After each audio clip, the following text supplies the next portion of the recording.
Good evening. The world is on edge tonight after Iran made good on its promise, launching a revenge attack on the United States following the death of its top military leader. The country firing a series of strikes on 2 military bases in Iraq full of US troops. Ballistic missiles leaving Iran bound for neighbouring Iraq. And in Iraq, the result.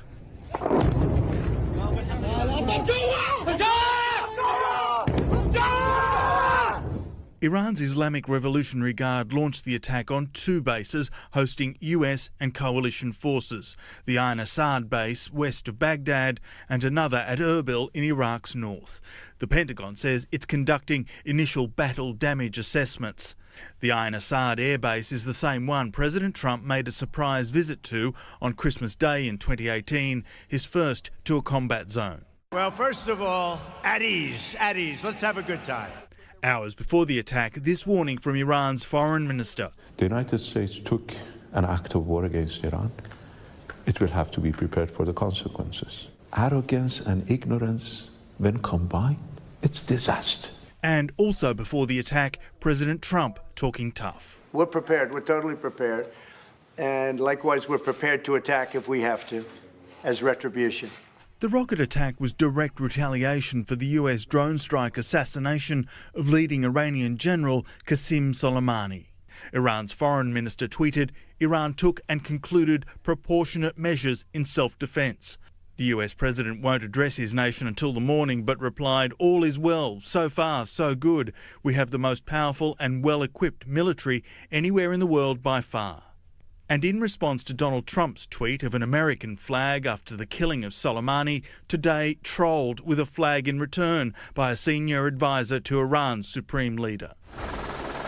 Around 300 Australian Defence Force personnel are in Iraq, but at a base a few hours away from where American troops were attacked. The Prime Minister says he's been monitoring the situation and was briefed today.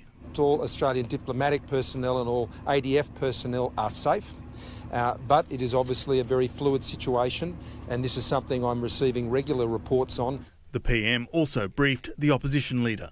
This is potentially very dangerous indeed, and I don't want to see Australia drawn into a military conflict in the Middle East.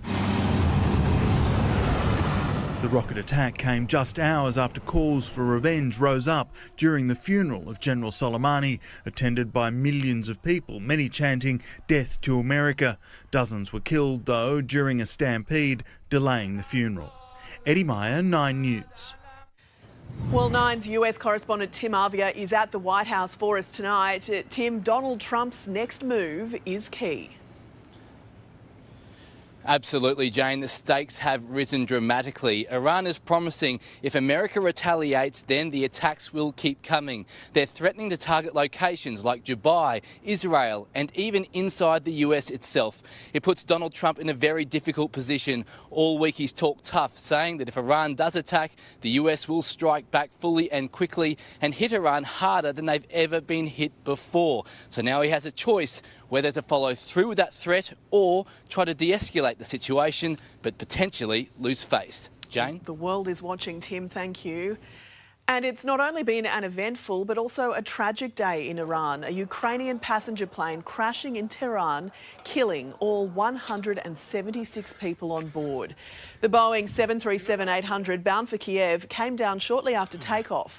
Local news reporting it suffered technical problems. Currently shows the plane on fire, then exploding. First, guys, I just want to tell you, please subscribe to my channel and like this video. Support me, guys, support my job, and I appreciate it. Good luck.